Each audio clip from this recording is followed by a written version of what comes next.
हाय। पिछले 1 से 1.5 साल में हमने इंडिया की सड़कों पे ज़रूर एक चीज़ कॉमन देखी होगी, वो है ये लाल कलर की टी शर्ट पहने डिलीवरी बॉयज़। ये आपको अपनी गलियों में, सोसाइटी के बाहर, अपने घर के बाहर, आपके फेवरेट रेस्टोरेंट्स के बाहर ज़रूर दिखे होंगे।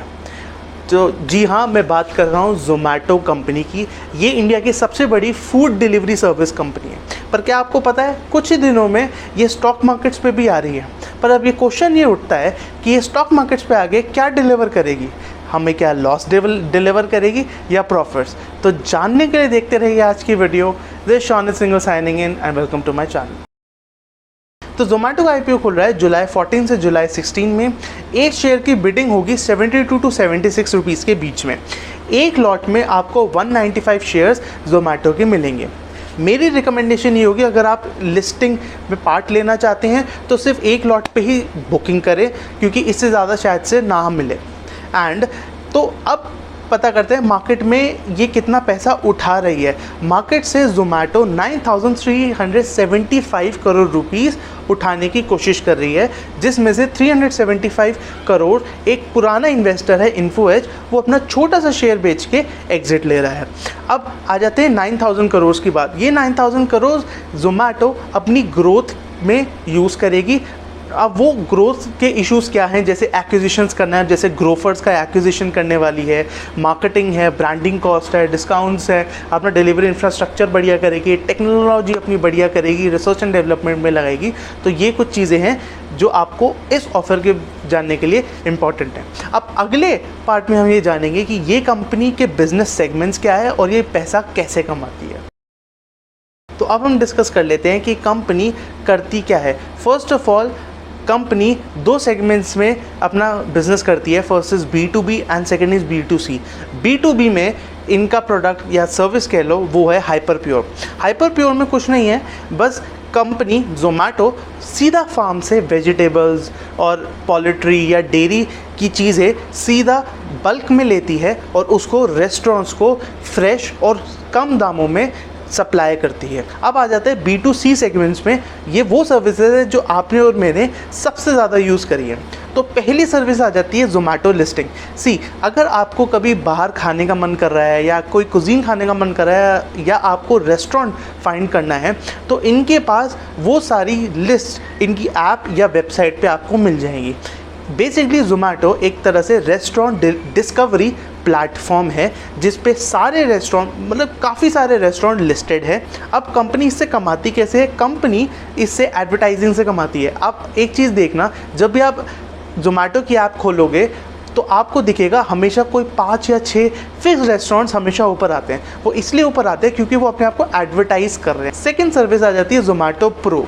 तो ज़ोमैटो प्रो एक सब्सक्रिप्शन बेस्ड सर्विस है, जिसमें कंपनी आपसे कुछ पैसा लेती है और आपको कुछ महीनों की सर्विस प्रोवाइड करती है। इसमें हमें बहुत सारे ऑफर्स मिल जाते हैं कि हमें कहीं डाइन इन या किसी रेस्टोरेंट में खाना खाने जाना है तो वहाँ पे बिल हमें 20, 30 एंड समटाइम्स 50% तक ऑफ मिल जाता है।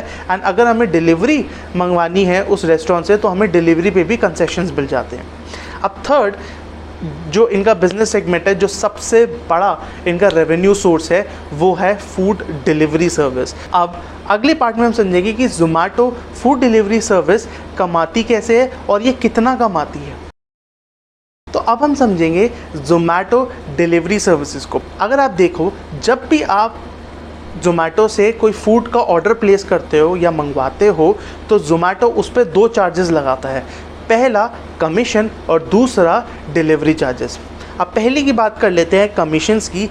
कमीशंस 20 to 25% पूरे फूड के बिल पे चार्ज होती है। फॉर एग्ज़ाम्पल अगर हम लें तो अगर आपका फूड का ऑर्डर का बिल था 120 रुपीज़ और डिलीवरी चार्जेस से 20 रुपीज़, आप इसको माइनस कर दो तो आपका फूड बिल आएगा 100 रुपीज़। उस 100 रुपीज़ पे Zomato 20 to 25% commission restaurant owner से लेता है और वो अपने पास रख लेता है। अब दूसरा चार्ज आता है हमारा डिलीवरी चार्ज। डिलीवरी चार्ज जो भी आपसे ज़ोमैटो लेता है वो सारा अपने डिलीवरी पार्टनर्स को बांट देता है, खुद कुछ नहीं। तो अब हम बात करते हैं कि ज़ोमैटो कमाती कितना है। तो अभी हमें पहले तो जानने की ज़रूरत है कि एवरेज ऑर्डर की वैल्यू कितनी है ज़ोमैटो के पास। तो एवरेज निकल के आती है 400 रुपये। मतलब सबका देखा जाए तो 400 रुपये एक ऑर्डर निकल के आता है ज़ोमैटो के पास। अब हम इससे समझेंगे कि एक ऑर्डर पर ज़ोमैटो कितना चार्ज करती है कमीशन, कितने डिलीवरी चार्ज, और क्या एंड में ये प्रॉफिट कमा पाती है एक ऑर्डर से या नहीं। तो अगर आप इस फिगर पे देखें, ये फाइनेंशियल ईयर 2021 की है, इसमें आप लेफ़्ट साइड पे देखो तो ज़ोमैटो एक ऑर्डर से 62 रुपीज़ कमा रही है as in commissions from restaurant. याद रखना ये कमीशन रेस्टोरेंट से है। फिर ये 27 रुपीज़ का डिलीवरी चार्ज कमा रही है। आप फिर देखो डिलीवरी कॉस्ट है जो ये पे आउट करती है, डिस्काउंट्स पे आउट करती है और वेरिएबल कॉस्ट पे आउट करती है। एट द एंड इन्होंने हर ऑर्डर पे 20.5 रुपीज़ अर्न करे हैं फाइनेंशियल ईयर 21 में। अब हम इसको कंपेयर करते हैं पिछले साल से कि हर ऑर्डर पे ये कंपनी कितना कमा रही थी। तो फाइनेंशियल ईयर 2020 में आप देखो, अब हम सीधा प्रॉफिट एंड लॉस पे आते हैं राइट हैंड साइड पे। यहाँ पे -30.5 की फिगर दे रखी है, मतलब हर ऑर्डर पे ज़ोमैटो ने 30.5 रुपीज़ का लॉस करा है। अब क्वेश्चन ये उठना चाहिए कि एक ही साल में -30 से हम +20 पर कैसे आ गए। ये थोड़ा हार्ड टू डाइजेस्ट क्वेश्चन बन जाता है। अब जैसे हमने देखा कि कंपनी ज़ोमैटो हर ऑर्डर पे 20 रुपीज़ का प्रॉफिट तो कर रही है, बट अगर हम इसकी ओवरऑल फाइनेंशियल पोजीशन देखें, हम इसके इनकम स्टेटमेंट में देखें, तो वहाँ पे पिक्चर इतनी अच्छी नहीं दिखती। तो अगर आप इस चार्ट में देखें तो फाइनेंशियल ईयर 21 में इन्होंने रेवेन्यू कमाया 2118 करोड़ का, बट उसके सामने लॉस कमाया 816 करोड़ का।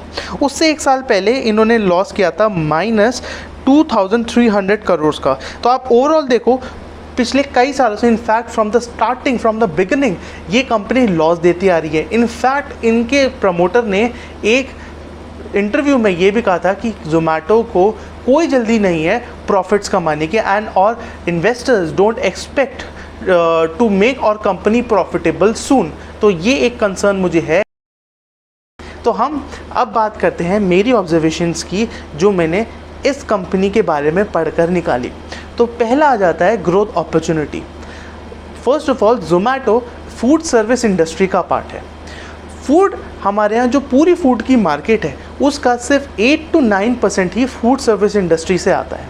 But on the other side अगर हम देखें in more developed countries like US and China, तो वहाँ पे पूरी फूड इंडस्ट्री का 40 to 50% part food service industry से आता है। तो अगर हम इसको इस मामले में कंपेयर करके देखेंगे तो अभी भी ज़ोमैटो के पास 5 से 6 गुना मार्केट पड़ी है टू कैप्चर कस्टमर लॉयल्टी। अगर आज भी आप कहीं बाहर खाना खाना जाए या फिर आपको फूड डिलीवर अपने घर पे करवाना है, तो कस्टमर सिर्फ ज़ोमैटो को ही नहीं देखता, वो उससे पहले उसके कंपेटिटर्स को भी देखता है। फॉर एग्ज़ाम्पल, अगर आपको बाहर खाना खाने जाना है तो आप ज़ोमैटो के कंपेटिटर्स लाइक डाइन आउट या नियर बाय पे पहले डिस्काउंट देखोगे कि सबसे अच्छे डिस्काउंट आपको कौन सी ऐप पे मिल रहे हैं। या फिर अगर आप डिलीवरी कराना चाहते हो घर पे, तो आप स्विगी या ज़ोमैटो पे हमेशा डिस्काउंट्स कंपेयर करना चाहोगे। तो बेसिकली यहाँ पे यही मेंटालिटी से पता चलता है कस्टमर की कि वो इनडिफरेंट है toward the services offered by any other competitor of Zomato. तो इसकी वजह से यह एक बहुत बड़ा थ्रेट ज़ोमैटो के लिए बन जाता है कि इन केस जो इनके कंपेटिटर हैं, अगर उन्होंने ज़्यादा डिस्काउंट देने शुरू करे और या फिर कम कमीशंस रेस्टोरेंट को देनी शुरू करी, तो उससे उनका बिज़नेस काफ़ी अट्रैक्टिव हो जाएगा और ज़ोमैटो को शायद से लॉस होने शुरू हो जाए या लॉस इनका बढ़ जाए। तो अगर आप कंपटीशन में देखो तो ज़ोमैटो के कंपटीशन में अब अमेज़ॉन भी उतरने वाली है। अमेज़ॉन ने अपनी फूड डिलीवरी सर्विस बैंगलोर के कुछ जगहों पे स्टार्ट कर दी है। अब प्रॉब्लम यहाँ आ जाती है कि अमेज़ॉन एक बहुत बड़ी कंपनी है और they have very deep pockets. तो अब अगर अमेज़ॉन पूरे इंडिया में अपना नेटवर्क जब फैलाएगी तो उसकी वजह से ज़ोमैटो के लॉसेस और बढ़ सकते हैं। क्यों? क्योंकि वो और ज़्यादा डिस्काउंट्स मार्केट में डालेगी ताकि वो कस्टमर ज़्यादा एक्वायर करे। तो यहाँ पे ज़ोमैटो के लिए और प्रॉब्लम आ जाती है। अगर आज हम ये सारे पॉइंट्स को समराइज़ करें तो ऑफ कोर्स पता चलता है कि हाँ, ग्रोथ अपॉर्चुनिटी तो इस इंडस्ट्री में काफ़ी है, but on the other side competitors भी इस फील्ड में काफ़ी घुसते जा रहे हैं एंड डिस्काउंट्स भी वो बहुत अच्छे देते हैं। तो इसकी वजह से अगर आप मेरा व्यू जाने इस ऑफ़र या इस ज़ोमैटो की स्टॉक के बारे में, तो आई विल वेट अभी ज़ोमैटो के केस में जब तक ये कंपनी अच्छा ग्रोथ दिखाए और अच्छे प्रॉफिट्स कमाए, तब तक I will hold my money with myself and try to invest somewhere else. तो आई होप आपको आज ये वीडियो अच्छी लगी होगी, मेरा ज़ोमैटो का एनालिसिस। और अगर आपको अच्छा लगा है तो please like, share and subscribe and comment for any other video topic that you want me to make video on. तो thank you for watching, keep learning and keep growing.